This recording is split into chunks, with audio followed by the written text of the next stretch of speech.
معزز سامعین و ناظرین، لے کر آیا ہوں آج پھر سے آپ کے لیے ایک بہت ہی بہترین سا ویڈیو، جس میں انشاءاللہ تعالی قرآن پاک بخشنے کا طریقہ اور دیگر ذکر و اذکار کو بخشنے کا طریقہ بتاؤں گا۔ ہم میں سے بہت سارے لوگ ہیں جو رمضان المبارک میں قرآن پاک کی تلاوت کرتے ہیں اور اس کو بخشتے بھی ہیں، اور بہت سارے لوگ ایسے ہیں جو قرآن پاک کو پڑھنا نہیں جانتے تو وہ کلمہ طیبہ پڑھتے ہیں، درود شریف پڑھتے ہیں، دوسرے ذکر و اذکار کرتے ہیں، اور وہ بھی انہیں بخشوانا چاہتے ہیں، بخشتے ہیں۔ اور خاص کر کے ہم لوگ رمضان المبارک کے 27ویں رات کو، یعنی 27 رمضان کی رات کو، جس رات میں زیادہ تر مشہور شب قدر ہے، اس رات میں ہم بخشتے ہیں۔ تو آپ کس طرح سے قرآن بخش سکتے ہیں، اس کے علاوہ جو بھی آپ نے ذکر و اذکار کیا ہے وہ بخش سکتے ہیں، یہ تمام چیزیں آپ اس ویڈیو میں جان پائیں گے۔ سب سے پہلی تو یہ چیز ہے کہ آپ نے جو کچھ بھی پڑھا ہے، چاہے آپ قرآن پاک پڑھے ہوں، چاہے آپ کلمہ طیبہ پڑھے ہوں، چاہے آپ دوسرے جتنے بھی ذکر و اذکار کیے ہوں، وہ ذہن میں رکھ لیں۔ ذہن میں رکھنے کے بعد جس طرح اولیاء کرام کا طریقہ رہا ہے کہ جب بھی کوئی ختم شریف ہوتی، کوئی ایصال ثواب کا پروگرام ہوتا، یا میلاد ہوتا، یا کوئی بھی ایسی چیز ہوتی جس میں اللہ اور اس کے رسول کو یاد کیا جائے اور مومنین مومنات کے لیے دعائے خیر کی جائے، تو اس کو بیٹھنے سے پہلے، اس میں فاتحہ دلانے سے پہلے کوئی میٹھی چیز یا کوئی نمکین چیز تیار کیا کرتے تھے اور وہ سامنے رکھا کرتے تھے۔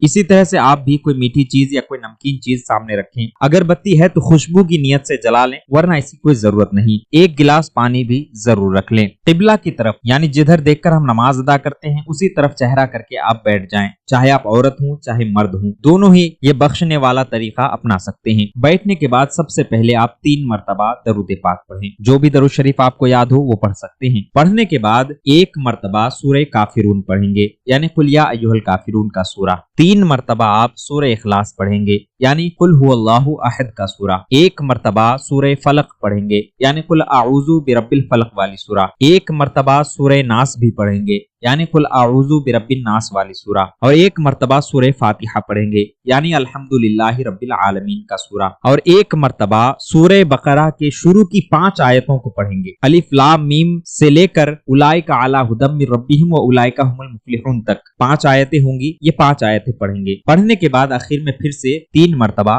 درود شریف پڑھ لیں۔ آپ کو اگر بغیر دیکھے یہ سب چیزیں یاد نہیں ہے تو آپ دیکھ کر بھی پڑھ سکتے ہیں۔ اگر آپ دیکھ کر بھی پڑھنا نہیں جانتے تو ایسی صورت میں آپ صرف 3 مرتبہ شروع میں درود پاک پڑھ لیں، 3 مرتبہ سورہ اخلاص یعنی قل ھو اللہ احد پڑھ لیں، 1 مرتبہ سورہ فاتحہ یعنی الحمدللہ رب العالمین کا سورہ پڑھ لیں، اور آخر میں پھر سے آپ 3 مرتبہ درود پاک پڑھ لیں۔ یہ جو 2 طریقے بتائے گئے، دونوں طریقوں میں سے کسی ایک طریقے پر آپ عمل کر سکتے ہیں۔ اگر آپ کو پہلا والا طریقہ آتا ہو تو وہ کریں، آپ کو دوسرا والا طریقہ آتا ہو تو وہ کریں۔ یہ سب پڑھنے کے بعد اپنے ہاتھوں کو بلند کریں گے دعا کے لیے، یعنی آپ نے یہ فاتحہ کر دی، اب ہاتھوں کو بلند کیے دعا کے لیے، اور دعا میں اس طرح سے آپ دعا کریں گے، یا الہ العالمین، میں نے 1 کلام پاک کا ختم کیا، 2 کا کیا، 3 کا کیا، یا جتنے بھی آپ نے قرآن پاک پڑھے یا قرآن پاک کے پارے پڑھے کہ میں نے 5 پارے پڑھے، 10 پارے پڑھے، یا آپ نے کلمہ طیبہ 5000 بار پڑھی ہے، 10,000 بار پڑھی ہے، یا درود شریف پڑھی ہے، تو جتنے مرتبہ آپ نے پڑھی ہے اس کا تذکرہ کریں گے کہ یا الہ العالمین، میں نے 5 قرآن پاک کا ختم کیا ہے، 5000 کلمے پڑھے ہیں، 5000 درود شریف پڑھی ہے۔ اس طرح سے آپ کہیں گے۔ اس میں جو بھی غلطی خطا ہو یا اللہ اسے معاف فرما اور اپنی بارگاہ قبولیت میں شرف قبول عطا فرما، تیرے بعد تیرے حبیب کی بارگاہ میں اس کا ثواب پیش کر کے قبول عطا فرما۔ تمام انبیاء کرام،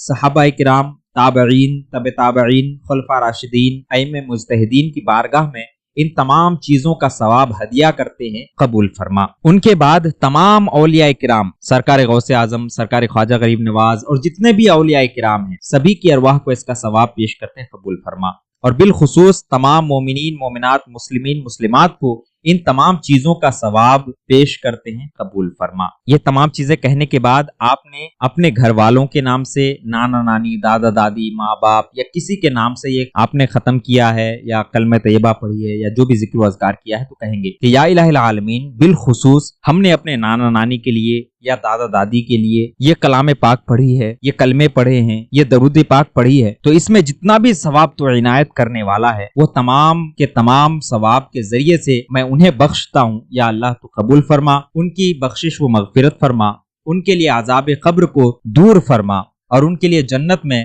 بہتر سے بہتر درجہ عطا فرما۔ یہ کہنے کے بعد آپ درود پاک پڑھیں، اور درود پاک پڑھ کر سبحان ربک رب العزت عما یصفون وسلام علی المرسلین والحمد للہ رب العالمین کہہ کے آپ دعا کو ختم کر دیں۔ یہ بخشنے کا طریقہ ہے، آپ اس طریقے پر بخش سکتے ہیں۔ اگر آپ کو جو دعا کا طریقہ بتایا گیا اس طرح سے نہ آتا ہو